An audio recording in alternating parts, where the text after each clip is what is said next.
Nama saya Clarissa Kristineke dari KPC 5, NRP 130319061. Pada hari ini, kelompok kami akan menjelaskan tentang virus corona dan pencegahan yang dilakukan di sekitar lingkungan rumah kelompok kami. Yang pertama, saya akan menjelaskan tentang virus corona. Virus corona atau yang biasa disebut dengan COVID-19 adalah virus yang menyerang sistem pernapasan. Penyakit ini disebabkan karena infeksi virus. Virus corona bisa menyebabkan gangguan ringan pada sistem pernapasan, infeksi paru-paru yang berat, hingga kematian. Pada hari-hari ini, kasus corona semakin meningkat setiap harinya di seluruh dunia, terutama di Indonesia sendiri.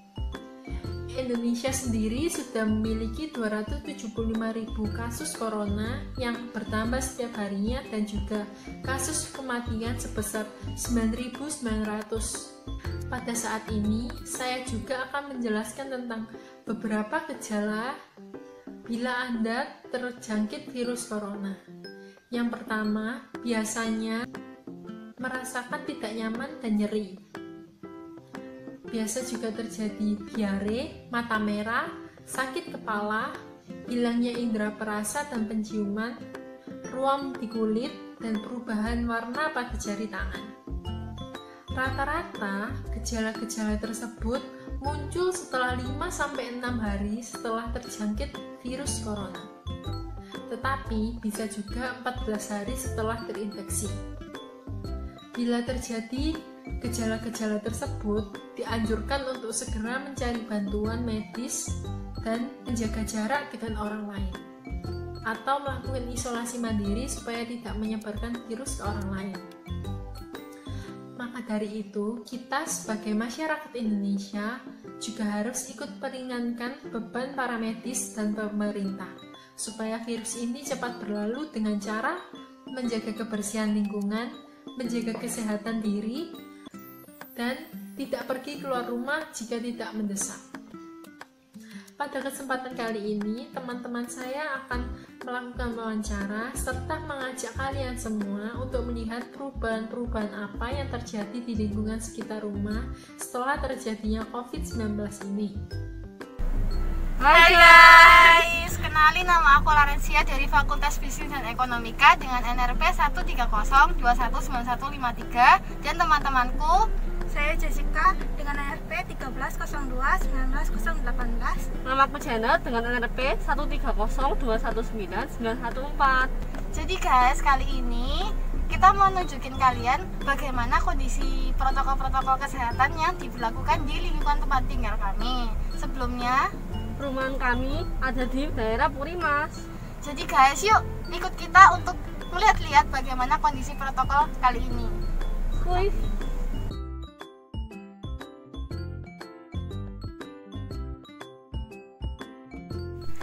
Jadi guys, yang pertama sebelum memasuki komplek Ubud Purimas, kita akan mendapati dua akses jalan. Yang pertama yang tertutup dan yang kedua yang terbuka. Itu tujuannya untuk memudahkan petugas atau satpam untuk mengecek apabila ada orang yang masuk sudah sesuai dengan protokol kesehatan atau tidak. Jadi selanjutnya yuk masuk, ikut kita.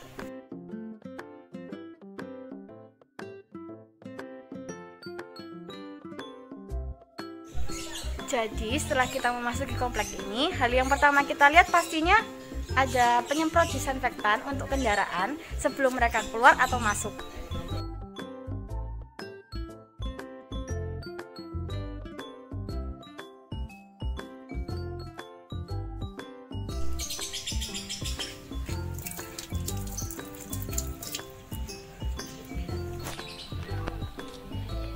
Selain itu, komplek Ubud juga menyediakan tempat cuci tangan untuk orang-orang yang hendak masuk ke komplek Ubud ini, seperti para gojek, para kurir yang hendak mengantarkan barang ke warga.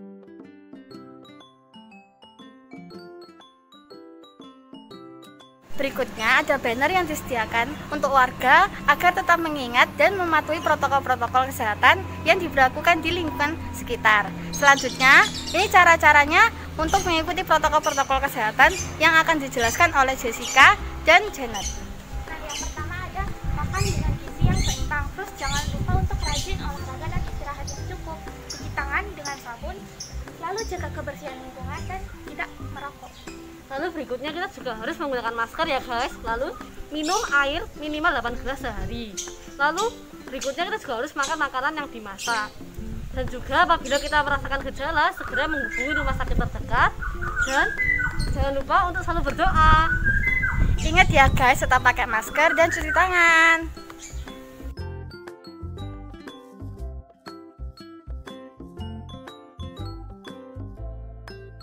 Jadi guys, salah satu protokol yang diterapkan oleh warga sekitar adalah meletakkan kursi ini. Untuk apa? Untuk meletakkan barang-barang atau pesanan yang berasal dari Gojek ataupun kurir-kurir agar orang dari rumah tidak terkontak langsung dengan para bapak Gojek. Nah, jadi itu guys tadi protokol-protokol yang diberlakukan di lingkungan ini. Tetapi nggak hanya itu aja sih guys, masih banyak.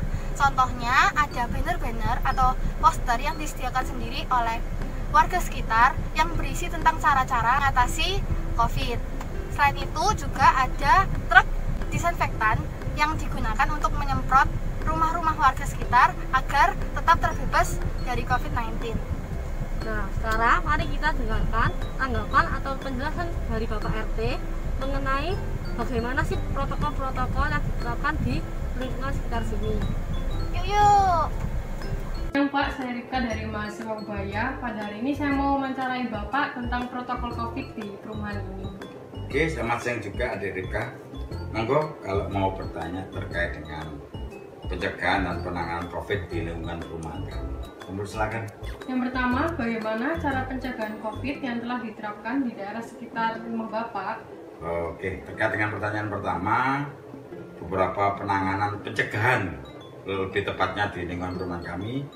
Jadi di kami ada beberapa keputusan di lingkup RT, karena beberapa waktu yang lalu kami sudah melakukan rapat RT, seluruh pengurus di RT sudah kami ajak diskusi bersama bagaimana lingkungan kita untuk menyikapi terkait dengan pencegahan COVID. Yang pertama, himbauan kepada seluruh warga perumahan dimanapun berada, kalau keluar dari rumah harus menggunakan masker. Itu yang pertama. Kemudian yang kedua, setiap rumah-rumah mohon disediakan tempat untuk cuci tangan. Jadi di depan rumah sudah disediakan tempat cuci tangan. Itu untuk masing-masing di perumahan. Tetapi untuk lingkup besar, kami dari perangkat RT sudah juga memasang banner di depan pintu masuk perumahan untuk mengingatkan terkait dengan pencegahan COVID. Kemudian di tingkat security, tingkat satpam, kami juga melakukan sedikit selektif terhadap tamu-tamu. Jadi agak diperketat kalau memang bukan penghuni dari perumahan, untuk selalu ditanyakan tujuan dan keperluannya. Sedapat mungkin kita menghindari banyaknya orang di luar perumahan untuk masuk. Kemudian juga di pos satpam kami juga sediakan tempat cuci tangan dan juga ada hand sanitizer. Jadi memang kita sekali lagi mendukung program dari pemerintah terkait dengan pencegahan COVID di tempat kami. Dan juga di kami ada grup WA, dan tidak henti-hentinya kami jajaran RT sudah sering untuk selalu memberikan sosialisasi baik dari kami selaku RT maupun seluruh pengurus di tingkat RT kami. Itu yang mungkin bisa kami jelaskan terkait dengan pencegahan COVID di lingkungan perumahan kami. Lalu untuk peran serta masyarakat dalam menaati protokol kesehatan di lingkungan sekitar rumah Bapak, apakah untuk saat ini masyarakat sudah ikut turut serta dalam mengikuti protokol? Oke, terkait dengan peran serta warga perumahan, sangat antusias karena memang COVID ini menjadi musuh kita bersama, bukan hanya musuh pemerintah, jadi musuh kita bersama. Dan memang warga sudah sangat antusias dan memahami bagaimana untuk melakukan pencegahan. Jadi terkait dengan itu warga juga sudah secara mandiri juga sudah melakukan social distancing. Jadi kalau ketemu dengan warga antar warga juga sudah ada jarak. Jadi memang menjadi semangat kami bersama perumahan kami untuk bisa memberikan support dukungan terhadap protokol kesehatan.